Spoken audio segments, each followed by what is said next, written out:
শীত খুব বেশি পড়তেছে, তাই তারা আগুন জ্বালাইয়া শীত নিবারণ করতেছে। ঘন কুয়াশা, রোদে দেখা এখনো নাই। সময় এখন 9:36। এই যে আমাদের এখানকার বিখ্যাত ফার্নিচার ব্যবসায়ী মোহাম্মদ কামাল হোসেন হাওলাদার, তিনি এখন আগুনে হাত পা থাকতেছে।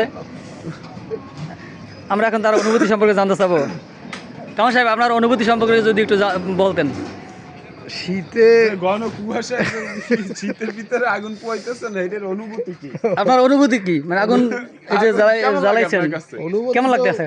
প্রচন্ড শীত, যার কারণে আমরা আগুন পোয়াইতেছি, এই অনুভূতি আমাদের। আর যদি কিছু কম্বল টম্বল যদি সহযোগিতা সরকারের কাছ থেকে পাওয়া যাইতে। আচ্ছা, পরবর্তী সরকারের কাছে, মানে যারা নির্বাচনে আসবে তাদের কাছে আপনাদের চাওয়া কি? মানে শীত কি কমবে পরবর্তী সরকার ক্ষমতা আসলে? সরকার তো শীত কমাচ্ছে। ও, সরকার শীত কমাইতে পারে না। না, সরকার যদি একটু কম্বল টম্বলের ব্যবস্থা করে, বা আপনাদের যদি একটা করে ম্যাচ লাইট, কিছু লাকড়ি দেয় শীতের দিনে, আপনারা আগুন পোয়াইতে পারবেন। অবশ্যই পোয়াইতে, সরকার এটা দায়িত্ব সরকারের। ও আচ্ছা, ঠিক আছে, তাহলে আমরা ঘন কুয়াশা থেকে বিদায় নিচ্ছি।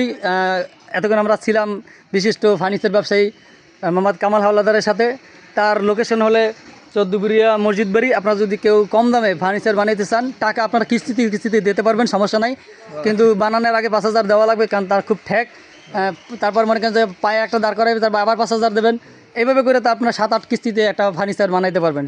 যোগাযোগ করেন মসজিদ বাড়ি। নাম্বার আমরা ডিসক্রিপশন বক্সে দিয়ে দেবো।